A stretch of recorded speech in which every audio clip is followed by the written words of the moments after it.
I wanted to go in something that they say was tough. So I decided to go in there. This is retired Marine Sergeant Roy Wilbur. So was the Marines tough? They was pretty tough. He has a great laugh, despite a story that hurts your heart. I was shrapnel in my arm here and in my face. And then second time I was shot. In my leg here, I have nerve damage. I can't move my foot or my toes. Shot twice during combat in Vietnam, he was forced into medical retirement in 1970.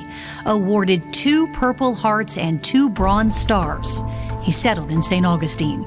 So how long have you been here in this house? I've been in this house now 45 years, January gone. But the years have not been good to his home. I didn't want to sell. I'm a kid of 16 kids, and I always wanted me a home. I bought this one and I want to keep it. I really did. This is very old siding. They don't make this kind of stuff anymore. It is, it's actually cardboard.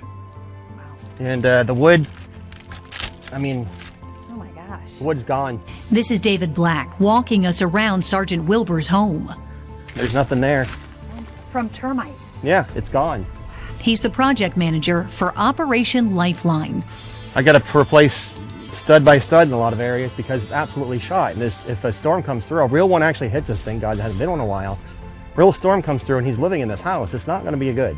It's amazing that it has lasted this long, it sounds like, given our propensity for storms. The entire exterior has been ravaged by termites.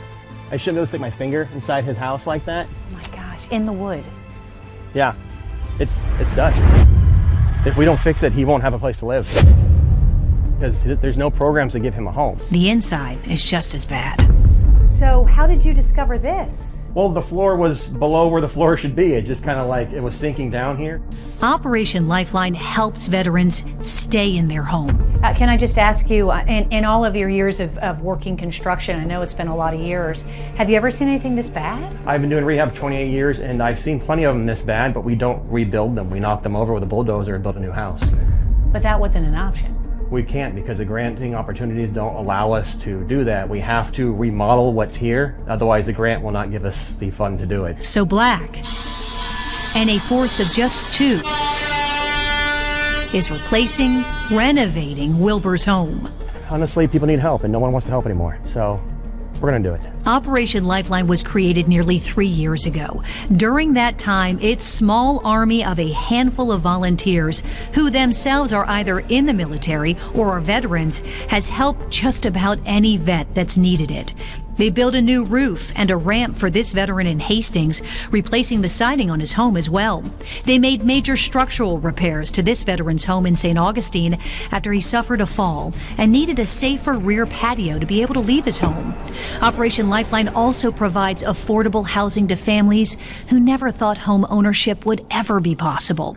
2 years ago, through a county-funded builder initiative, it completed its first new construction project in Green Cove Springs and is in the process of finishing this 5-home subdivision, Lifeline Landing, in Clay County.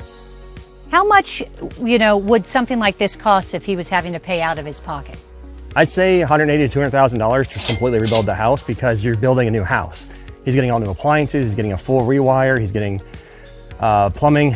Black admits they don't have enough money to do it all, and he's hoping donations from a charity event planned for Sergeant Wilbur will raise the rest of what they need. But there is a long list after Sergeant Wilbur. The 3 things I tell everyone is if you can help, come out and help. I will teach anyone construction, we'll play with all the tools, I'll give you the quick rundown, and then you can get out there and actually make a difference. If I don't have that, then money. Like, we need money because this costs money. We need siding, we need windows, we need all these things which are very, very expensive. And the third thing I need, if you can't have money or like volunteering, then just tell people about us. Tell people it exists. Share the link, share the Facebook, share the Instagram, share like, hey, these people are trying to help people in need. Do you want to do something? It is going to take several more months to make Sergeant Wilbur's home whole again. I just like to say thank you to each and every one of them. He is forever grateful, knowing his service is not lost on others who have come behind him. I'm not as mean, not as lean, but I'm still a Marine. That is Positively Jax.